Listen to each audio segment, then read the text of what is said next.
Hi folks, I'm Matt and welcome to My Expanded Universe, a show where I go through the entire EU in chronological order as best I know how, even though I'm in a time-traveling closet at the moment. So the first one I got for you, I had to put a little asterisk by because it is considered non-canon. Now, I think this would be the perfect place to put it in the canon, and it would fit as canon now, and I'm talking about the newest Rebels episode.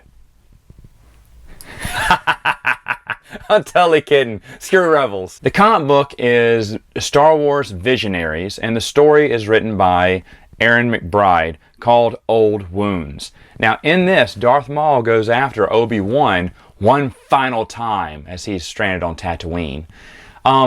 This is still officially non-canon because Darth Maul wasn't supposed to be alive. George Lucas had said no to him being alive and then changed his mind. But when he did change his mind, what they used was the Darth Maul from Visionaries. They actually say that in the Clone Wars behind the scenes DVD. That they took the comic book Visionaries where he had the half metal body and said, okay, we're going to make that our Darth Maul. Now, I find it interesting because this does technically, even though it was non-canon, it does now fit within the continuity if you think about it. Because now that we know Darth Maul is alive, it is conceivable that after his last disgrace from the Darth Maul comic books, we don't see or hear from him anymore in the old storyline. But it makes sense that he would go after Obi-Wan, right? Stranded, all alone, on a desert planet. You know, Darth Maul's already familiar with Tatooine. Maybe he wants to go kill off Obi-Wan, start his new plan, but he wants revenge on Obi-Wan because he hates Obi-Wan. I mean, really, this makes, and it wasn't written to be in canon, but now it makes perfect sense. It fits with the storyline. I don't know. I mean, so it's up to you to decide whether that one from Visionaries is going to fit within the canon or not. For me, I would say yes, it does. Now, obviously, the next storyline that you should be reading is actually from Jude Watson. It's her newest series, The Last of the Jedi. No, not the one from episode 7, her regular series. The Last of the Jedi, Book 1, The Desperate Mission. Now, this one stars Ferris Olin and kid thief Trevor Flume as they recruit Obi-Wan to go on a mission to help them find a secret rebel underground, operation. Now, Ferris Olin, you may remember from the Jedi Quest books. He was the fallen Jedi that had conflicts. He kept butting heads with Anakin over different issues, and eventually he left the Order. Now, I had no idea that Jude Watson was going to bring him back for her third series.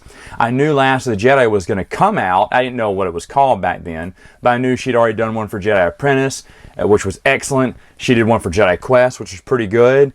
And now here comes Last of the Jedi. Well, me, I was already pumped for this. I was already ready to go. And of course, Obi-Wan stars on his first mission. In fact, he's in the second book as well. The second book is called Dark Warning. In this one, Obi-Wan ensures that all clues of Padme's children are erased from history and kept safe. Now, that's the reason Obi-Wan left Tatooine. You're thinking, Matt, why would he leave Tatooine if he's sent there to guard and watch over and protect Luke? Well, this was the reason. For this one mission he thought was important enough to make sure there was no trace of the children ever being alive. So it was, in a way, to protect the children, which is what he was sworn to do.